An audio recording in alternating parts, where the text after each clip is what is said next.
Hello everyone, the knowledge gunner के online education channel में आपका स्वागत है। फ्रेंड्स, इंग्लिश की सीरीज स्टार्ट हो रही है। इस इंग्लिश की सीरीज में हम ग्रामर रूल्स को देखेंगे, एक एक चीज जो आपके एग्जामिनेशन पॉइंट ऑफ व्यू से इम्पोर्टेंट है, जैसे कि SSC, railway, CGL, CTET, air force, navy. Start करते हैं हम सब्जेक्ट और वर्ब के एग्रीमेंट से। एक ऐसा टॉपिक है जिसपे बहुत ही प्रश्न आते हैं। इस टॉपिक पे आपके कॉन्सेप्ट क्लैरिटी काफ़ी अच्छी होनी चाहिए। Friends, basic to advance grammar rules English के लिए आप इस चैनल को जरूर फॉलो करें। ये चैनल आपके एग्जामिनेशन पॉइंट ऑफ व्यू से काफ़ी हेल्पफुल होने वाला है। इस वीडियो में हम देखेंगे सब्जेक्ट वर्ब एग्रीमेंट को और समझेंगे कि सब्जेक्ट वर्ब ऑब्जेक्ट इनमें क्या रिलेशनशिप है। तो फ्रेंड्स, ग्रामर को स्टार्ट करने से पहले हम ये जान लें कि सेंटेंसेस क्या होते हैं। सेंटेंसेस क्या होते हैं ये यदि आप समझ गए तो आप इसमें से ऑब्जेक्ट को, वर्ब को और सब्जेक्ट को आप इसमें से आसानी से फाइंड आउट कर सकते हैं। उनके पोजीशन को डिफाइन कर सकते हैं कि एक्चुअली ये किस पोजीशन पे होना चाहिए था, और उनमें यदि किसी प्रकार के एरर दिया हुआ है तो आप उसको फाइंड आउट कर सकते हैं। Sentence is a group of words, शब्दों का एक समूह होता है, वाक्य। डेट एक्सप्रेसेस, जो ये व्याख्या करता है एक कंप्लीट थॉट एंड आइडिया, जो आपके विचार को, आपके आइडिया को एक्सप्रेस करे, मतलब कि व्याख्यात करे। ऐसा ना हो कि कुछ भी आप लिख रहे हैं उसमें से आपका कोई थॉट नहीं आ रहा है, उसमें आपकी आइडिया नहीं आ रहा है, कुछ ना कुछ उसकी मीनिंग निकले। It consist of a subject, वह एक सब्जेक्ट से बना होता है, जो कि एक व्यक्ति हो सकता है, जो कि एक वस्तु हो सकता है। That the sentence is about, या फिर पूरा सेंटेंस जो हम पढ़ रहे हैं जहाँ पे कहीं लिखा हुआ है वह उस व्यक्ति के बारे में व्याख्यात कर रहा है। जैसे कि राम एक सैनिक है, तो राम यहाँ पे सब्जेक्ट हो गया, लेकिन यहाँ पे कार्य कोई नहीं कर रहा है, वर्ब एक्सप्रेशन नहीं आ रहा है, लेकिन आपका आइडिया कंप्लीट हो रहा है, आपके थॉट कंप्लीट हो रहा है कि वह एक सैनिक है। तो पूरा सेंटेंस जो है, वह सेंटेंस जो है वो उसके बारे में बातें की जा रही हैं, पूरे सेंटेंस में उसके बारे में बातें की जा रही हैं। तो या तो सेंटेंस में सब्जेक्ट हो, उसके द्वारा कोई एक्शन किया जा रहा हो, कोई कार्य किया जा रहा हो, या फिर सेंटेंस उसके बारे में हो, तो वह कर्ता कहलाता है, यानी सब्जेक्ट कहलाता है। एंड अब प्रेडिकेट्स। अब एक तो हमने सब्जेक्ट को देख लिया और दूसरा बोला है कि predicates.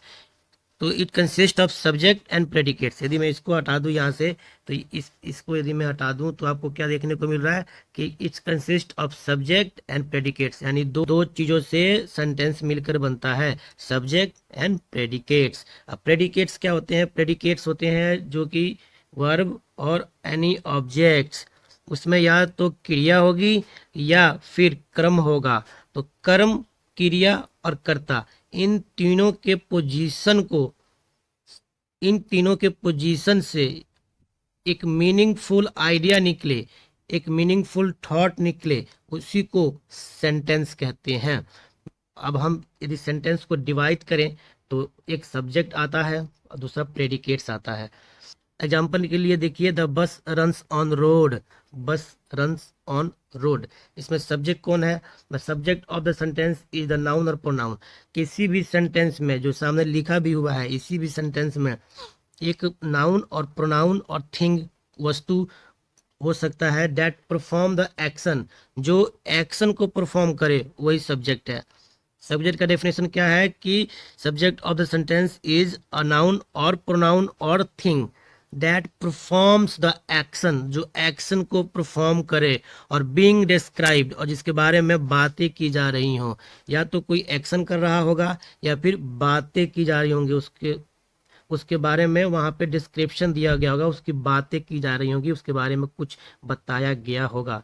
It is what the sentence is about, देखिए जिसके बारे में सेंटेंस लिखा गया हो या कहा गया हो। For the example, in the sentence the bus runs on the road, the subject is the bus. यहाँ पे एक्शन कौन कर रहा है? बस कर रहा है, तो यहाँ पे सब्जेक्ट क्या हो गया? बस हो गया। The predicates that tell us about the subject is doing और व्हाट इज बीइंग यूज्ड। अब प्रेडिकेट्स क्या है कि tell us what the subject is doing. Predicates की डिपेंडेंसी होती है सब्जेक्ट पर। प्रेडिकेट्स की डिपेंडेंसी होती है सब्जेक्ट पे, कि सब्जेक्ट तो आपको मालूम चल गया कि बस, लेकिन बस क्या कर रहा है, कुछ कुछ तो कर रहा होगा, बस खड़ी है, बस चल रही है, बस खराब है। तो आपको सब्जेक्ट मिलने के बाद जो सब्जेक्ट की एक्शन को डिफाइन करे कि हाँ वो क्या कर रहा है, उसी को कहते हैं predicates. What the subject is doing और what being said about the subject, या तो सब्जेक्ट क्या कर रहा है या सब्जेक्ट के बारे में क्या बताया गया है। मैं डॉक्टर हूँ, मैं हो गया सब्जेक्ट, डॉक्टर हूँ तो ये मेरे बारे में बताया गया है। तो आज आंधी तेज है, आंधी क्या हो गया, सब्जेक्ट हो गया। तेज है, तेज है, ये क्या हो गया, प्रेडिकेट्स हो गए। इस पूरे सेंटेंस में the bus runs on the road, तो रन्स ऑन द रोड जो होगा वो प्रेडिकेट्स होगा। यहाँ तक क्लियर। अब बढ़ते हैं नेक्स्ट स्लाइड में और वहां से सीखने का प्रयास करते हैं। ये देखिए आपके लिए एग्जांपल है, आई वेकअप इन मॉर्निंग, मैं सुबह जग गया था। आई वेकअप मतलब यहाँ पे मेरे बारे में बातें की जा रही हैं, मेरे बारे में लिखा गया है, या फिर जो एक्शन परफॉर्म किया जा रहा है वो मैं हूँ, आई है, तो यहाँ पे हो गया सब्जेक्ट। वेकअप, वेकअप क्या हो गया, मेरे द्वारा एक्शन किया गया, जगना, रोना सोना गाना हंसना नहाना, ये मैं एक्शन कर रहा हूं, तो यहाँ पे क्या हो गया, वेकअप एक वर्ब हो गया। इन मॉर्निंग सुबह में एक प्रेडिकेट्स, तो यहाँ से crashed in Banarasi, train was crashed in Banarasi, यहाँ सब्जेक्ट क्या हो गया, द ट्रेन, क्रैश्ड क्या हो गया, वर्ब, इन बनारसी क्या हो गया, आपका object. Subject auxiliary verb plus verb object और मॉडिफायर, तरीके से आपके सेंटेंस का एक स्ट्रक्चर होता है।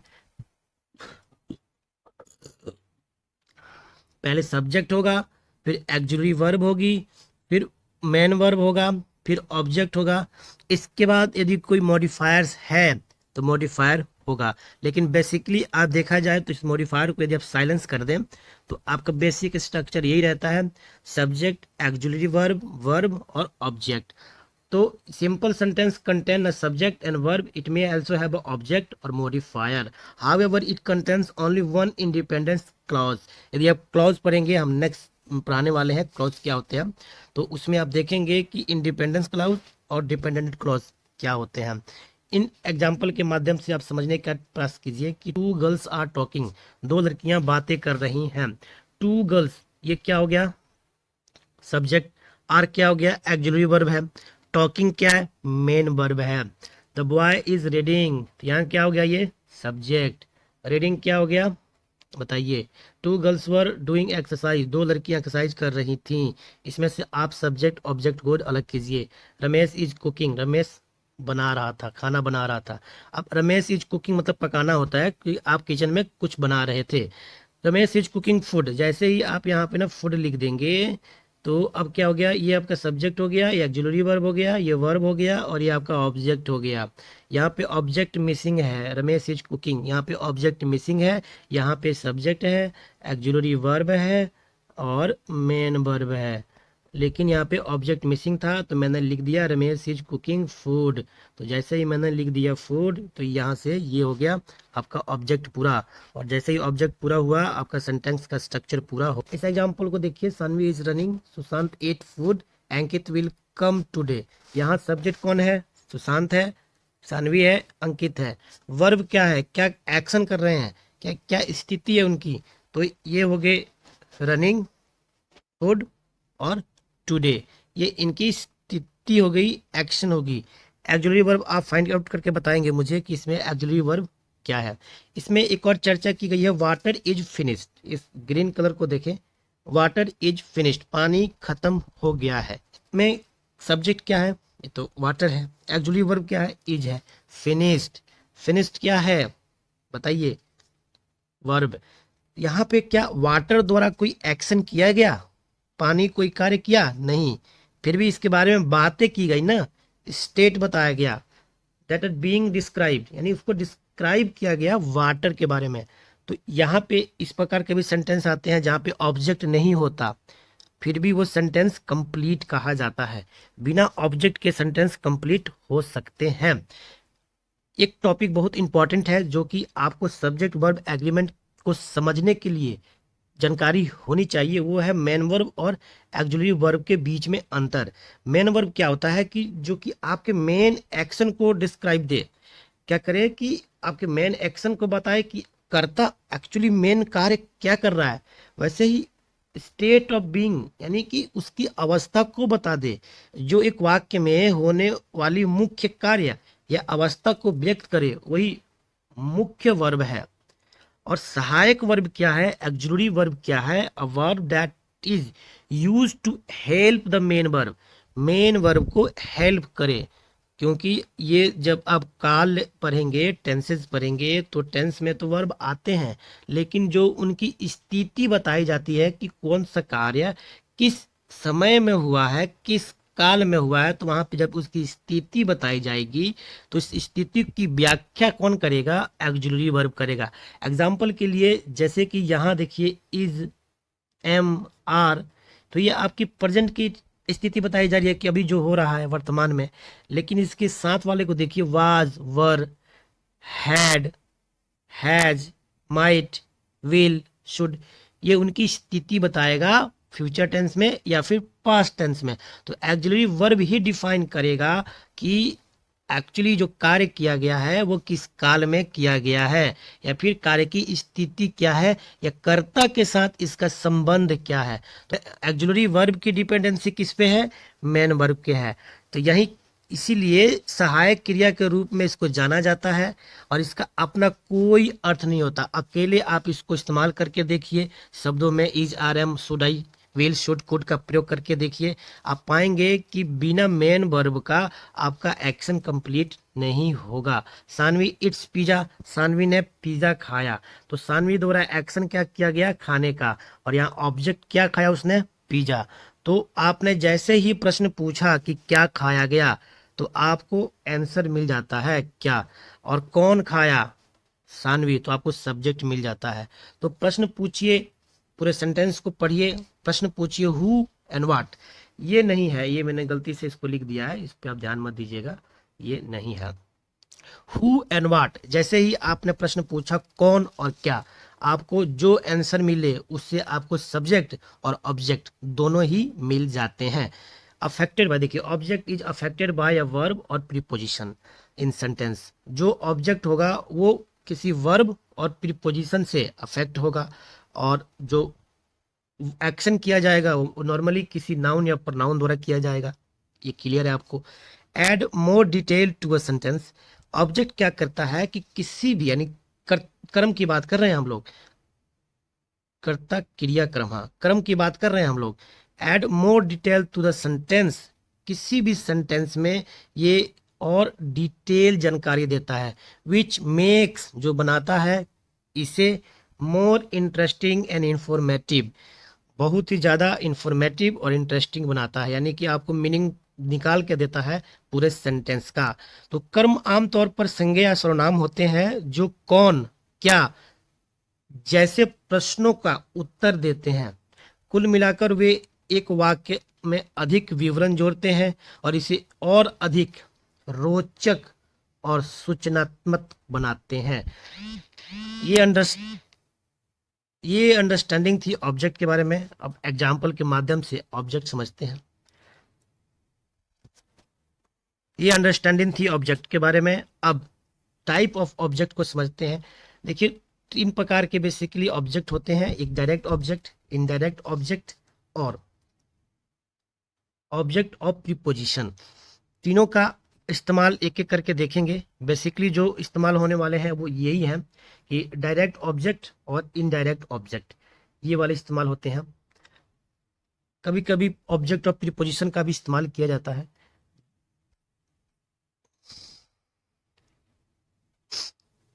डायरेक्ट ऑब्जेक्ट की बात करें तो direct object is a noun और pronoun that is receive the verb's action. थोड़ा बहुत पहले लेक्चर में आपको कंफ्यूजन हो रहा होगा, यदि पहले से आपने पढ़ रखा है तो नील कंफ्यूजन रहेगा। लेकिन यहाँ पे वर्ब में आप जब ऑब्जेक्ट की बात करेंगे तो ऑब्जेक्ट पूरी तरह से किस पे डिपेंड है, वर्ब पे है। एक्जुलरी वर्ब किस पे डिपेंड है, वर्ब पे है। कर्ता अकेले एक्शन नहीं कर सकता, कर्ता कोई एक्शन किया गया है तो वहां पर किसी ना किसी ऑब्जेक्ट का सहारा लेना पड़ेगा। वो कर्म जो है वो डायरेक्ट कर्म भी हो सकता है और इनडायरेक्ट कर्म भी हो सकता है। लेकिन जब आपका ऑब्जेक्ट डायरेक्टली वर्ब के साथ संबंधित हो, वर्ब के साथ पूरा एक्शन रिसीव कर रहा हो, तो उसको डायरेक्ट ऑब्जेक्ट बोलते हैं। It is very easy to know the direct object, answer the question what. जैसे ही आपने सेंटेंस को पढ़ा और प्रश्न पूछा क्या, आपको जो आंसर मिले वो डायरेक्ट ऑब्जेक्ट है। जैसे कि यू प्लेड, तुमने खेला, आपने पूछा क्या, तुमने क्या खेला, तो आंसर आ गया क्रिकेट। यू प्लेड क्रिकेट, आपको मिल गया डायरेक्ट ऑब्जेक्ट। इनडायरेक्ट ऑब्जेक्ट, जिस तरह एक्जुलरी वर्ब मेन वर्ब पे डिपेंड था, वैसे ही इनडायरेक्ट ऑब्जेक्ट डायरेक्ट ऑब्जेक्ट पे डिपेंडेंट है। ये क्या डिनोट करेगा? वर्ब को नहीं, ये डायरेक्ट वर्ब से एक्शन को रिसीव नहीं करेगा। डायरेक्ट वर्ब से एक्शन को कौन रिसीव करेगा? Direct object. It is basically tell us whom, what, for whom, what something is done, किसके लिए वो कार्य किया गया। एग्जाम्पल देखिए, यू आस्क, तुमने पूछा, यहाँ पे एक एक्शन किया गया लेकिन ऑब्जेक्ट मिसिंग है। जैसे ही आपने पूछा यू आस्क क्वेश्चन, यहाँ ऑब्जेक्ट आ गया क्योंकि आपने एक क्वेश्चन पूछने का कार्य किया, आपको ऑब्जेक्ट मिल गया। लेकिन यहाँ देखिए ये पूरा डिपेंड किस पे हुआ? वर्ब पे हुआ। तो अपना एक्शन रिसीव कहाँ से कर रहा है? वो वर्ब से कर रहा है। लेकिन you ask me a question, आपने मुझसे एक प्रश्न पूछा, तो यहाँ पे जो आया मी यही तो रिसीव कर रहा है डायरेक्ट ऑब्जेक्ट्स को। डायरेक्ट वर्ब पे डिपेंड नहीं है, ये डायरेक्ट ऑब्जेक्ट पे डिपेंड है, मी। यहाँ पे जो मी है वो इनडायरेक्ट ऑब्जेक्ट है। It always placed before a direct object. देखिए ये क्वेश्चन क्या था? ऑब्जेक्ट था और डायरेक्ट ऑब्जेक्ट था। इस डायरेक्ट ऑब्जेक्ट के पहले is always placed before a direct object. ये क्लियर है? It is use in sentence when there is a presence of direct object. Direct object रहेगा तभी इनडायरेक्ट ऑब्जेक्ट आएगा। डायरेक्ट ऑब्जेक्ट के बिना इनडायरेक्ट ऑब्जेक्ट सेंटेंस में नहीं आ सकता। Indirect object does not receive action directly in the sentence. जो है पूरे सेंटेंस में इनडायरेक्ट ऑब्जेक्ट आपका एक्शन को रिसीव नहीं कर सकता। नेक्स्ट वीडियो में हम इनडायरेक्ट ऑब्जेक्ट के स्ट्रक्चर को देखेंगे, सब्जेक्टिव प्रोनाउन ऑब्जेक्टिव प्रोनाउन के अंतर को समझेंगे और एक्सरसाइज करेंगे, और जहाँ से सब्जेक्ट वर्ब और इनडायरेक्ट ऑब्जेक्ट को पहचानेंगे। इसके बाद एक्सरसाइज नंबर 2 ये भी करेंगे हम, जो कि यहाँ पे सब्जेक्ट वर्ब और इनडायरेक्ट ऑब्जेक्ट को पहचानेंगे। तो इस तरीके से हमने इस चैप्टर को देखा। कई चीज़ है जो आपको नेक्स्ट वीडियोस में देखने को मिलेंगी, जैसे कि डायरेक्ट ऑब्जेक्ट और इनडायरेक्ट ऑब्जेक्ट के बीच में अंतर क्या है, सेंटेंस कितने प्रकार के होते हैं, और हम एक्जुलरी वर्ब और मेन वर्ब के बारे में और जानेंगे। वीडियो पसंद आया तो लाइक सब्सक्राइब कीजिए, ग्रामर के सीरीज के साथ जुड़िए, ज़्यादा से ज़्यादा शेयर कीजिए। धन्यवाद।